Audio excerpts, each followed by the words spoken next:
የኢትዮጵያ ኦርቶዶክስ ተዋሕዶ ቤተክርስቲያን ሲኖዶስ ተወገዘ። አባቶችም ላይ ቅሬታ አቀረቡ። ምዕመናኖች የግሪክ አቴንስ ክርስቲያን ሲኖዶስ ነው ድምፃችን ይሰማ በሚል ተቃውሟቸውን ያቀረቡት። ከዚህ ቀደም 3 አባቶች በግሪክ አቴንስ ተገኝተው ወረደ ሰላም ሰፍኗል ተብሎ በኢትዮጵያ ኦርቶዶክስ ተዋሕዶ ቤተክርስቲያን ቴሌቪዥን ጭምር ሲዘገብ እንደነበረ አይዘነጋም። ይሁን እንጂ ዛሬም ሰላም የለም። ምዕመናኑ ለሁለት ጎራ ተከፍሎ ደም እስከ መፋሰስ መደረሱና በቤተ መቅደሱም ለመስማት የሚከብዱ ቃላቶች ሲለዋወጡ የሚያሳዩ ቪዲዮዎችም ተስተውለዋል። ይህንን ሁሉ ችግር የሚመለከት ባለድርሻ አካላቶች ለመፍታት ለምን ቸላሉ? በዚህ አብይ ጾም ቤተክርስቲያኑ እንደተዘጋ ምዕመናኑም ይናገራሉ። ይህ እውነት ተገቢ ነውንም ብለው ያነሳሉ። በአጠቃላይ ከዚህ ቀደም በተመሳሳይ በስዊድንም እየተፈጸመ ያለው ችግር ባለድርሻ አካላቶች መረጃውን የላኩልን ቢሆንም ይሁን እንጂ በሲኖዶሱ በኩል እየተሰጠ ያለ መፍትሄ ሳይሆን ችግሮች እያባባሱ መሄድ እንደሆነ ነው የተገለጸው። በተለይም በአርሲ እና በሌሎችም ኦርቶዶክስ እምነት ተከታዮችን እያረዱ የእምነት ተቋማቶችን እያፈረሰ የቀጠለው የብልጽግና ኃይል በውስጥም በውጭም ይህንኑ የቤተ ክርስቲያኒቷን ማጥፋት ስራ አጠንክሮ እንደቀጠለ ይገለጻል። በውጭም የሚገኙ አብያተ ክርስቲያኖች ላይ እየደረሰ ያለው ግፍና በደል እየከፋ መሆኑን ምዕመናኖቹም እንዲህ ሲሉ ገልጠዋል። እኛ ልጆቻችን ጎንበስ ብለን መፍትሄ ስጡ፣ መፍትሄ ስጡ። አባቶቻችን መጥተው 3 አባቶች ተልከው አንዱ አቡነ ኤልያስ ናቸው። ምሳና እራት እንድንመግብ ከተመደቡት መሀል አንዷ እኔ ነኝ። አባቴ ያቁኛል፣ እኔ ነኝ አጸደማሪ። ቤተክርስቲያን ትስፋ፣ ክርስቲያን ይስፋ። አባታችን እነሱም በዛ ባሉበት ሆነ እያንዳንዳችን የሁለት የሶስት ወር ደሞዛችንን ሰጥተን ሌላ ቤተክርስቲያን እንስራ፣ ክርስቲያን ይስፋ፣ እናግዛቸው፣ ይቋቋሙ እነሱ ብያናልቦትም አባ ብዮታለሁ አባታችን።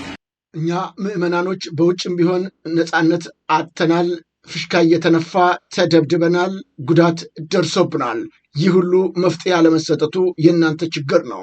እኛ ዱርዮች አይደለንም። ልጆች አሉን፣ የልጅ ልጆች፣ ዶክተሮች፣ ኢንጂነሮች ጭምር ያሳደግን እናቶች ነን ሲሉም እንዲህ ተናግረዋል።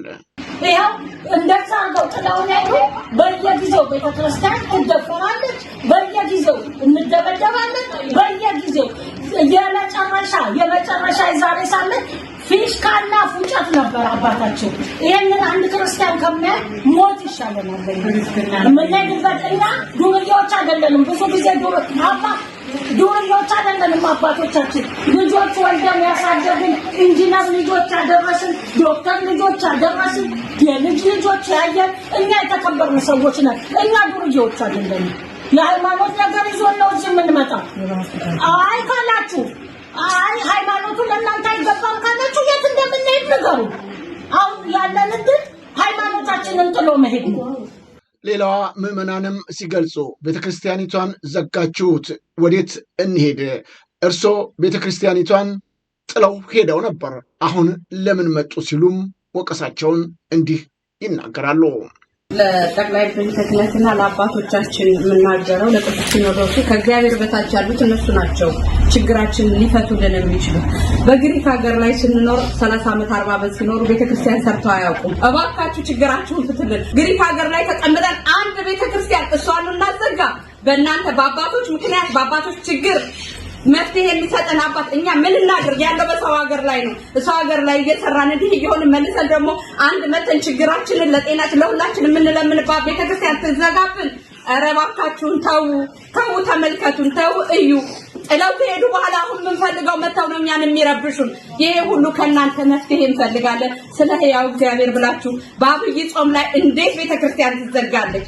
እንዴት? የሌላው የዓለም ሕዝብ ይፍረደን። በመጨረሻም ምዕመናኖቹ የማይፈልጓቸውን የሃይማኖት አባት ይነሱልን፣ ይሄዱልን፣ ከዚህ በኋላ አንፈልጎትም ሲሉም ተቃውሟቸውን በግልጽ አስቀምጠዋል። አቡነ ኤልያስ ይቅርታ፣ ቅዱስነቶ አይለ ብፁዕነቶ አይለ ይነሱልን፣ ክርስቲያን ታዛለች። አባት በስርዓት ካልመንትራ ታረገስ የሚያዛል ሲኖዶስ የሚያዛል። ይሄ ምንም በመጣሁበት ዓመታቶች ደም እያለቀሰ ነው። 2 ዓመት ያሳዝናል። እንዴት አባቶችን ፍቅር እንጣ? እኛ እኮ እናንተን ፍቅራችንን ነሳችሁ። ይነሱልን። አንፈልግም። በእጅና በጸሎት ይጠብቁ።